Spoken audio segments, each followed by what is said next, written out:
Hey everybody, it's Andrea. Before we start today's show, I have a super quick announcement to share with all of you.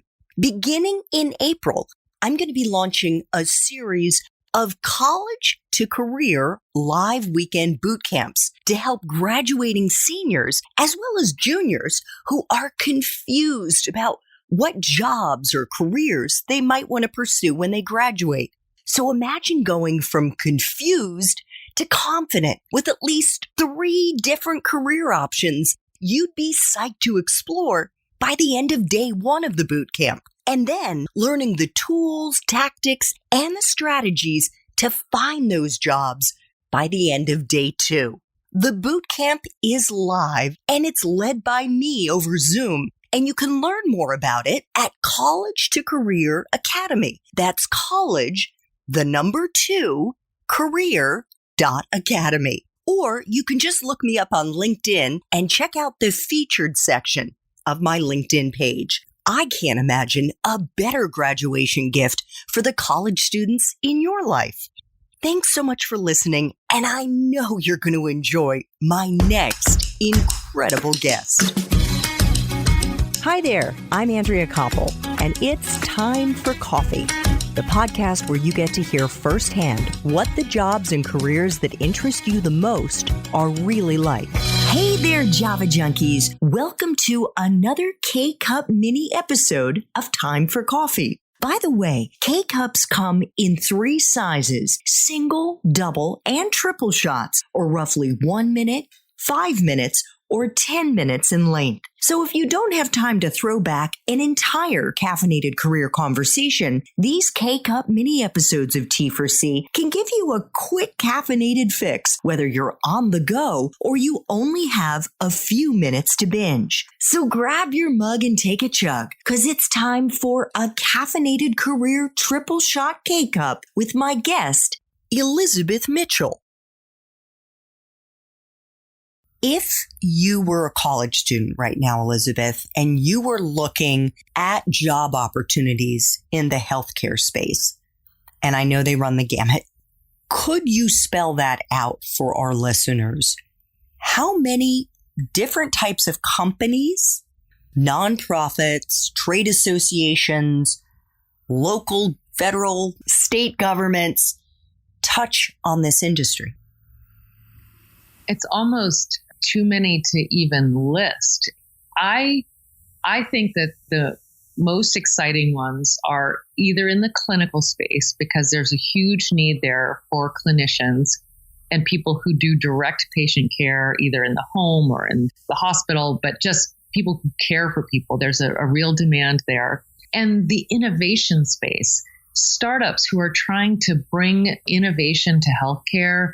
There is a huge need for that. And young people are often way better than those of us who've been doing the same thing for a long time. How do you just think differently about it? Amazon is this great example where they are piloting this new platform where you can enter your medical need into an app, and they have a clinician respond to you within a certain amount of time. And if they can't help you within 2 hours, they send a doctor to you.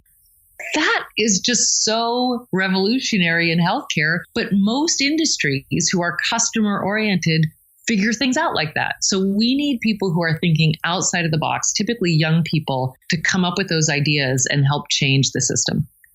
I think Amazon is going to be running all of our lives very soon, Elizabeth. It's already running so much of it, but that is a great example. Yeah.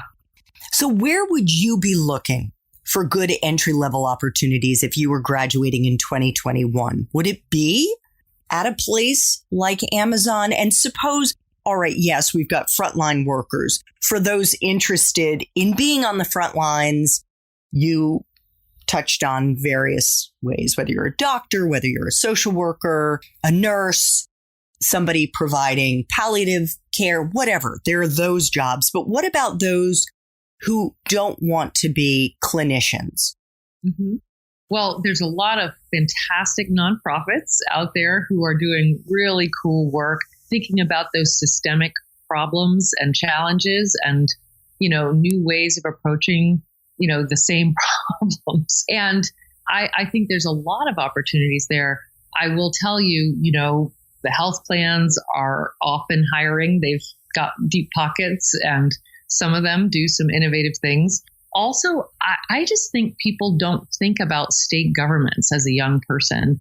And they are often facing these challenges in a way that, really has a systemic societal view.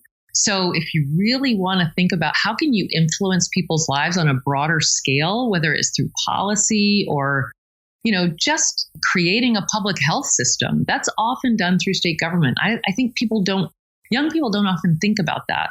And then you mentioned the communications front, which I couldn't agree with more.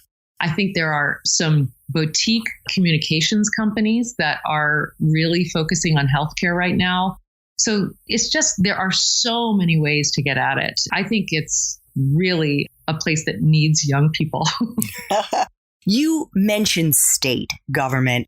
When you worked, for example, for Maine Health, which was an integrated delivery system in Maine, is that state government or was that a private system?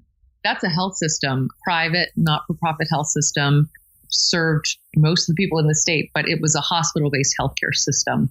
And that was a great experience. I learned a lot about what it means to run a health system, but I didn't always agree with everything they were doing. So it was an important opportunity. One of the things that we haven't really talked about, something that I learned being a young female executive, was how much trickier it can be sometimes for women to navigate executive leadership positions and get there. And that system was pretty old school. And there were only 2 senior executives who were women, and I was one of them. And to really navigate those things, I think women need to find mentors, maybe outside of the systems. We need to be thinking about how do we really help young professionals, and including women, really plot out a career in a meaningful way, because no one ever really guided me there. And I really wish that had been available. So I really think a lot about how I can help young people, make career decisions. I think that's just a really, really good investment and use of time. Love that point. So important, Elizabeth. What advice can you offer our young listeners, men and women, how they can approach a mentor, find a mentor, and nurture that relationship? See who you admire. Just look around. Who is someone that you admire? Sort of the quality of work they do, how they approach the work, how they work with their teammates, and honestly, just ask them. I have been asked by people from time to time, and I am always so surprised. It never occurred to me that, they would value that help until they ask. People at the very least will be flattered. And so I really think it's okay to ask for help. And often it ends up, being a win-win, because it's also good for those of us who are further along in our careers to learn new ways of thinking about it and understand the questions that people are facing. So don't be shy about asking. Yes. And you can also set up a kind of I was going to say system, but a schedule to say, could we talk, for 30 minutes every other month or once a month, or ask your prospective mentor what would work for them. Yes. And then it's up to you to follow up. And you want to let your mentor know that you have executed on some of their advice. You want to show them that you are listening. That will feed the relationship, my friends. Thanks for tuning in to this K-Cup mini episode of Time for Coffee. If you want to listen to our entire caffeinated career conversation, please check out the show notes for this episode. Thanks so much for listening to Time for Coffee, where the professionals in the jobs that most interest you always have time to grab coffee 24/7, no matter where you live. I have one quick favor to ask you. Remember to rate, review, and subscribe to Time for Coffee. Thanks so much.